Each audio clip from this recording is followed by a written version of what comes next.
Hello everyone, welcome to channel learn with ease. आज का topic है पार्टनरशिप फंडामेंटल्स रिवीजन सीरीज का part 9। सीखेंगे समझेंगे कि पार्टनर को रेंट जो दिया जाएगा उसे आपको कैसे प्रेजेंट करना है, किस तरह से शो करना है, जर्नल एंट्रीज क्या होगी, इसको किस तरह से क्वेश्चन में पूछा जा सकता है। सभी कुछ समझने के लिए, सीखने के लिए एंड तक बने रहना।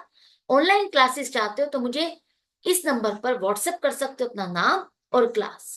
और अगर सॉल्यूशंस चाहते हो, डीके गोयल और टीएस गेवाल दोनों ही बुक के सॉल्यूशंस अपलोडेड हैं। आपको बस चैनल की प्लेलिस्ट पर क्लिक करना है, सॉल्यूशंस विजिबल हो जाएंगे। कम्युनिटी सेक्शन में एमसीक्यूज है क्विज की फॉर्मेट में, और एमसीक्यूज विद एक्सप्लेनेशन सॉल्यूशन मिलेगा आपको शॉर्ट्स में। तो बहुत कुछ है चैनल पर, विजिट द चैनल। अच्छा लगे तो शेयर और सब्सक्राइब जरूर करना। रेंट जो पार्टनर को देना है, वो हम कौन से रेंट की बात कर रहे हैं? अगर कोई पार्टनर किसी रेंट वाले घर में रह रहा है तो उस रेंट को जो फर्म दे रही है, क्या हम उसके बारे में बात कर रहे हैं? नहीं। फर्म रेंट देगी पार्टनर को किस चीज के लिए? अगर पार्टनर की कोई बिल्डिंग, कोई ऑफिस, कोई प्रीमिसेस फर्म यूज कर रही है, उस बिल्डिंग में अगर फर्म ने अपना ऑफिस खोला, फैक्ट्री खोली, गोडाउन बनाया, जो भी किया अपने बिजनेस पर्पस के लिए, तो वो जो बिल्डिंग यूज की जा रही है पार्टनर की, पार्टनर ने अपने पैसे से खरीदी है, अपने नाम पर खरीदी है वो बिल्डिंग, और हम यूज कर रहे हैं एज ए फर्म के लिए, ऑफिस के लिए, बिजनेस के लिए। तो वो जो फर्म ने यूज की उसकी प्रीमिसेस, उस पर उसको जो रेंट दिया जाएगा, हम उसके बारे में बात कर रहे हैं। अब ये रेंट जो देना है, हम इसे किस सिचुएशन में दे सकते हैं? क्या उसके लिए एग्रीमेंट होना जरूरी है? बिल्कुल। इस रेंट को पे करने के लिए पार्टनर्स में आपस में एग्रीमेंट होना जरूरी है, और उस एग्रीमेंट में लिखा होना चाहिए कि हम पार्टनर को हर महीने या साल में कितना रेंट देंगे। ये क्या है? Charge against profit. जिस तरह से थर्ड पार्टी से अगर आपने कोई प्रीमिसेस, कोई बिल्डिंग रेंट पे ली होती ऑफिस खोलने के लिए, तो आप उसको रेंट देते, और रेंट देते तो कहाँ शो करते? प्रॉफिट एंड लॉस अकाउंट में। क्या आप उसको ये कह के मना कर सकते थे, लॉस हो गया भाई, हम इस साल रेंट नहीं दे सकते, इस महीने रेंट नहीं दे सकते? नहीं ना। जिस तरह से प्रॉफिट हो या लॉस हो, हर कंडीशन में आपको थर्ड पार्टी को रेंट पे करना ही करना है।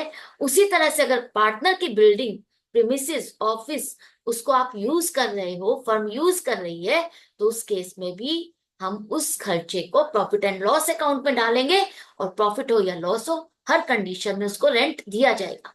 कंडीशन क्या है? रेंट बस आपका एग्रीमेंट पे मेंशन होना चाहिए कि कितनी अमाउंट आपको देनी है। राइट। अब इसे हम प्रॉफिट एंड लॉस अकाउंट में डेबिट साइड पे दिखाएंगे। ये तो मैंने आपको बता दिया। लेकिन अगर पार्टनरशिप एग्रीमेंट नहीं है तो क्या होगा? पार्टनरशिप एग्रीमेंट नहीं होता तो हमें प्रोविजंस इंडियन पार्टनरशिप एक्ट 1932 के फॉलो करने होते हैं, और वहां पर इस बारे में कुछ भी नहीं लिखा कि अगर पार्टनर्स की आपस में म्यूचुअल अंडरस्टैंडिंग नहीं है, कोई एग्रीमेंट नहीं है इस रेंट को लेकर के, तो मिनिमम रेंट कितना चार्ज किया जाएगा, मिनिमम रेंट कितना उस पार्टनर को दिया जाएगा। जैसे इंटरेस्ट ऑन लोन के लिए पार्टनरशिप एक्ट में 6% पर एनम मेंशन है, उस तरह से मिनिमम रेंट कुछ भी मेंशन नहीं है। तो इसके लिए इंपॉर्टेंट क्या है? एग्रीमेंट होना, और एग्रीमेंट में वो अमाउंट मेंशन होना जो पार्टनर को देनी है। राइट। तो ये दोनों चीजें आपको समझ में आ गई। तो इसके लिए एग्रीमेंट होगा, अमाउंट मेंशन होगी, तो हम पार्टनर को रेंट देंगे। कौन से, कौन सी चीज के लिए रेंट दोगे? जो हम उसकी बिल्डिंग, उसकी एसेट को यूज कर रहे हैं अपने ऑफिस के लिए, उसके लिए जो रेंट देंगे। राइट। जर्नल एंट्रीज क्या बनेगी? जर्नल एंट्रीज के लिए अगर आप रेंट दे रहे हो, जैसा कि हमने अभी बात की कि ये रेंट आपका वैसा ही खर्चा है जैसे आप बाहर किसी पार्टी को देते हो, तो रेंट अकाउंट आपका डेबिट हो जाएगा। अगर आपने उस रेंट को आपने पे कर दिया तो क्या होगा? बैंक या कैश अकाउंट क्रेडिट हो जाएगा। जिस तारीख को आपने रेंट की पेमेंट की, तो रेंट का खर्चा डलेगा। पेमेंट कर रहे हो तो बैंक या कैश अकाउंट क्रेडिट होगा। अगर कोई किसी मंथ का आपने रेंट नहीं दिया, तो वो क्या है? आउटस्टैंडिंग रेंट है। यही होता है ना, हम यही कहते हैं, अगर सैलरी नहीं दी तो आउटस्टैंडिंग सैलरी हो जाती है, वेजेस हो जाती है, आउटस्टैंडिंग रेंट होता है। उसी तरह से अगर पार्टनर को आपने किसी महीने का रेंट नहीं दिया, पेंडिंग है, तो उसकी लास्ट ऑफ द ईयर, जब आपका फाइनेंशियल ईयर क्लोज होता है, उस टाइम पर हम एंट्री डालेंगे rent account debit to rent payable account. यहां पर आप पार्टनर के कैपिटल अकाउंट को क्रेडिट नहीं करोगे, यहां पर सीधा सीधा ये नॉर्मल जैसे थर्ड पार्टी के साथ खर्चा होता है उसी तरह से हम ट्रीट करेंगे कि ये रेंट आपको देना है to rent payable account, right. इसके बाद अब ये रेंट अकाउंट जो है, ये तो हम बैलेंस शीट में दिखा देंगे रेंट पेबल, बैंक और कैश का बैलेंस भी आपस में कम हो गया। लेकिन रेंट जो है आपका नॉमिनल अकाउंट है, नॉमिनल अकाउंट के बैलेंसेस को आपको ट्रांसफर करना होता है कहां पर, प्रॉफिट एंड लॉस अकाउंट में। तो प्रॉफिट एंड लॉस अकाउंट को डेबिट करो, टू रेंट अकाउंट क्रेडिट हो जाएगा। जर्नल एंट्रीज आपको समझ में आ गई अच्छे से। बेशक हम पार्टनर को दे रहे हैं, लेकिन ये वो खर्चा है जो डेफिनेट है, पक्का पक्का आपको देना है, चार्ज अगेंस्ट प्रॉफिट है। खर्चा हो या प्रॉफिट हो, सॉरी प्रॉफिट हो या लॉस हो, हर कंडीशन में ये खर्चा आपका डलेगा ही डलेगा। जर्नल एंट्रीज के बाद देख लेते हैं कुछ क्वेश्चंस। क्वेश्चन में कहा है कि दो पार्टनर है किया और सिया, इक्वल पार्टनर्स है। सिया ने फर्म को अपनी प्रॉपर्टी दी है यूज करने के लिए, मंथली रेंट 25,000 के हिसाब से। फर्म ने इसको अभी तक रेंट दे दिया है अप्रैल टू जनवरी, चेक से हमने पेमेंट कर दी है। चेक हमने कब दिया, 10 फरवरी को, लेकिन रेंट हम अप्रैल टू जनवरी का दे रहे हैं, बाकी रेंट फरवरी और मार्च का भी नहीं दिया। तो जर्नल एंट्रीज कैसे बनेगी, देखो सबसे पहले देखो, जो रेंट बनता है 25,000 पर मंथ के हिसाब से, 1 अप्रैल से 31 मार्च पूरे फाइनेंशियल ईयर के लिए यूज कर रहे हैं हम उसकी बिल्डिंग, तो पूरे साल का 12 महीने का रेंट बन जाएगा 3 लाख रुपीस। अब ये फर्म के लिए खर्चा है, इस 3 लाख में से हमने इसको पेमेंट कब से कब तक कर दी, अप्रैल से जनवरी, मतलब 10 मंथ्स की हम पेमेंट कर चुके हैं।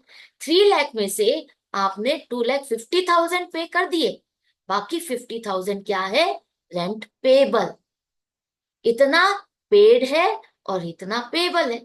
तो अब देखो एंट्री क्या बनेगी, जो हमने पेमेंट कर दी, कब किए, चेक कब दिया, 10 फरवरी को, तो एंट्री आप उसी तारीख को करोगे। रेंट अकाउंट डेबिट 2,50,000, चेक दे रहे हो तो बैंक अकाउंट आपका क्रेडिट होगा 2,50,000, राइट। अब इसके बाद नेक्स्ट एंट्री जो हो जाएगी, जो लास्ट के 2 मंथ्स की रेंट की आपने पेमेंट नहीं की, आपने उसकी बिल्डिंग को तो यूज किया है ना।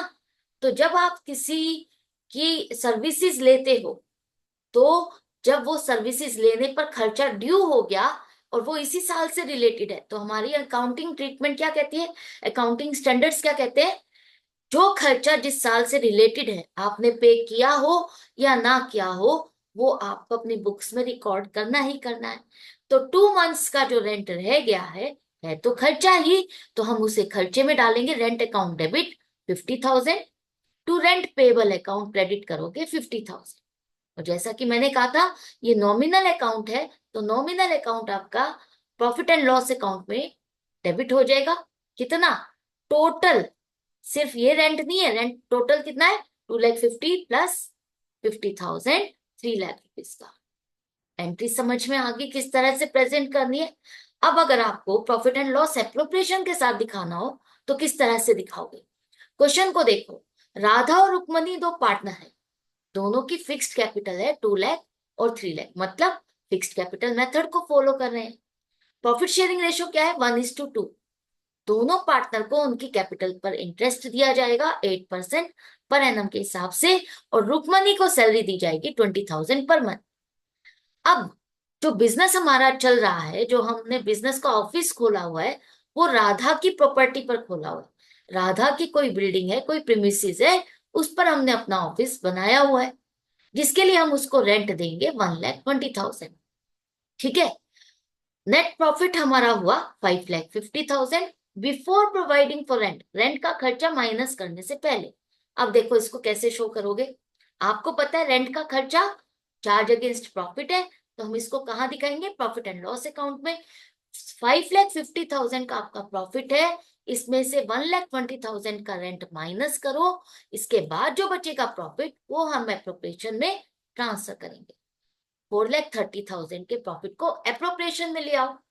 अब इसमें से आपको इंटरेस्ट ऑन कैपिटल देना है, इंटरेस्ट ऑन कैपिटल उनकी फिक्स्ड कैपिटल दी हुई है, इसी पर आपको पूरे साल का रेंट देना है। अब रेंट सॉरी इंटरेस्ट देना है, तो इंटरेस्ट अगर हम देंगे राधा की कैपिटल 2 लाख पर 8% के हिसाब से 16,000, फिक्स्ड कैपिटल मेथड है, तो करंट अकाउंट में आप उनके इस इंटरेस्ट को क्या करोगे, क्रेडिट करोगे। रुक्मणी का करंट अकाउंट 3 लाख पर 8% 24,000 से क्रेडिट होगा। तो दोनों को इंटरेस्ट ऑन कैपिटल देने के बाद इसके बाद आपको सैलरी भी देनी है। रुक्मणी को सैलरी दी जाएगी 20,000 पर मंथ, तो टोटल सैलरी 2,40,000 हो गई। दोनों को ये चीजें देने के बाद आपका जो प्रॉफिट बच गया, कितना बचा, 1,50,000, जिसे इन दोनों में हम 1:2 की रेशो में डिवाइड कर देंगे, इनके करंट अकाउंट में ट्रांसफर करेंगे। फिक्स्ड कैपिटल मेथड है, तो करंट अकाउंट में ही आप ट्रांसफर करोगे दोनों के हिस्से का प्रॉफिट, और ये हो गया आपका profit and loss appropriation account. तो किस तरह से रेंट को आपको शो करना है, हम कौन से रेंट की बात कर रहे हैं, एग्रीमेंट होगा तो क्या होगा, नहीं होगा तो क्या होगा, सभी पॉइंट्स क्लियर हो गए हैं। तो इसी तरह से कनेक्टेड रहो, सीखते रहो, समझते रहो। मिलते हैं नेक्स्ट वीडियो में नेक्स्ट टॉपिक के साथ, अपने रिवीजन को कंटिन्यू रखते हुए। Good bye and take care.